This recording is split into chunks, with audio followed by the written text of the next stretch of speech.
France joined the U.S. in the skies over Iraq today, conducting its first airstrikes on the Islamic State group. Military video showed attacks on a logistics depot, plus a munitions and fuel dump. Officials said dozens of militants were killed.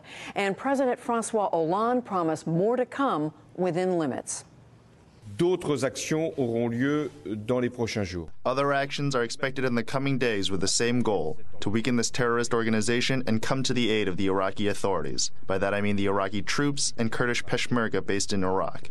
There are no French troops on the ground, only planes which, in liaison with the Iraqi authorities and in coordination with our allies, are weakening the terrorist organization. Back in Baghdad, car bombings killed at least 30 people at a Shiite mosque and markets. And in Washington, President Obama signed a bill to arm and train Syrian rebels for the fight against Islamic State forces. Sectarian fighting in Yemen escalated sharply today as Shiite rebels battled Sunni militiamen in the capital. The rebels attacked the headquarters of state TV in Sana'a after surging out of northern Yemen in recent months. The pro-U.S. government is largely caught between the warring factions. The World Health Organization is appealing for renewed efforts against Ebola in West Africa, despite the murders of 8 health workers. Their team was attacked in a remote part of Guinea. Meanwhile, a 3-day national lockdown began in Sierra Leone to slow the disease. Aid workers went door to door today with health tips and soap. And Bloomberg News reported that the Centers for Disease Control now estimates a worst-case scenario of 550,000 cases before the outbreak subsides. A storm over domestic violence by pro football players drew a new pledge today from the NFL. Commissioner Roger Goodell said that new rules on personal conduct are coming. He acknowledged mishandling the case of former Baltimore Ravens star Ray Rice, but he said, "Now I will get it right." The same mistakes can never be repeated. We will do whatever it is necessary to ensure that we are thorough in our review process and that our conclusions are reliable.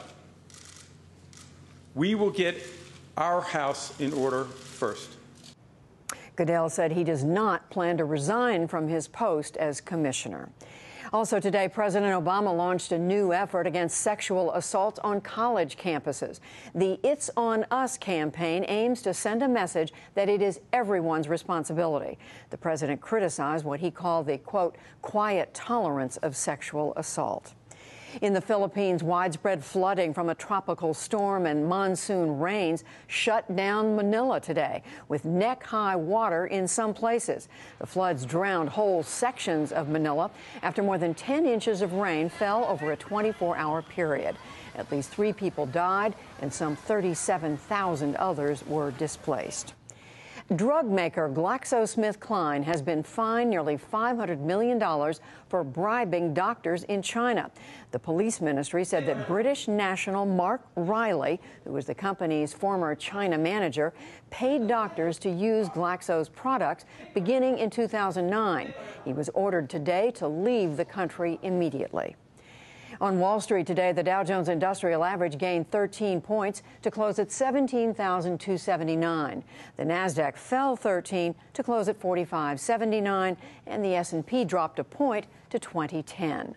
For the week, the Dow gained 1.7%, the S&P was up 1.3%, and the Nasdaq rose a fraction of a percent.